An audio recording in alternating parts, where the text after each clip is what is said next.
iba sa mga eskinita dito sa Ground Zero. Ayan makikita nyo talaga yung bakas ng mga tama ng bala. Grabe, ito pa, napakadaming balang tumama rito. Yan, today is the day mga karonda, at paalis na kami dito sa pinag-stayan namin na hotel sa Marawi. Dahil ngayong araw sasagutin ko na yung mga katanungan ninyo kung pupunta pa kami sa Ground Zero, at sa mga ibang karonda natin na nagtatanong, ano ba sir ang itsura ng Ground Zero? Syempre, papakita na namin sa inyo, dahil papunta na nga ang buong Team EVSR at mga Marawi Riders at LGU sa Ground Zero. So tutukan nyo to, dahil ipapakita ko sa inyo kung ano na ba ang kalagayan at kondisyon sa may Marawi Ground Zero. Ito, tingnan nyo yung mga building dito.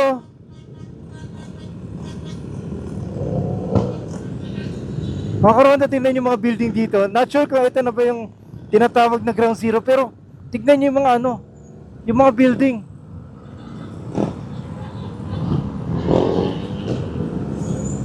Ito na yata yung Ground Zero.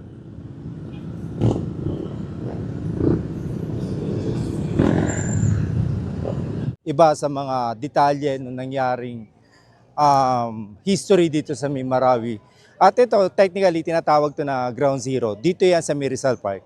Meron ditong isang parte na kung saan makikita niyo yung mga bakas na mga tama ng bala. Ayan Grabe diba? So hanggang taas yan. Sir, ano po tawag dito? Munara? Ito may pumwesto dyan dati, gano'n. Yung mosque na yan ang nakita natin. Thank you. Yung mosque na yan, Opo. yung bago, Yung bago. dyan yan galing. Kinuha Okay. lang namin, ilipat dito para lang for Pa-preserve, gano'n. Or for exhibit na rin. Iba sa mga eskinita dito sa Ground Zero. Ayan makikita nyo talaga yung bakas ng mga tama ng bala. Grabe,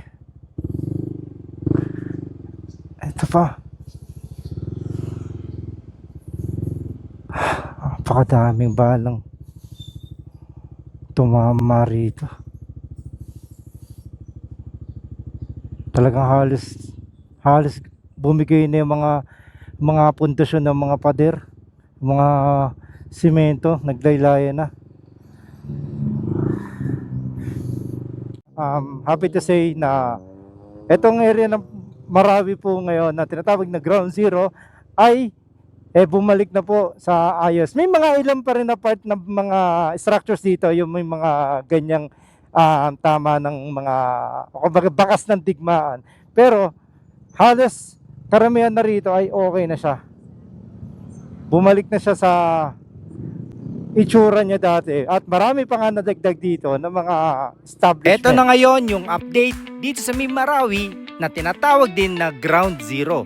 Kung mapapansin nyo dito sa video natin ay marami na pong establishment na nakalagay dito.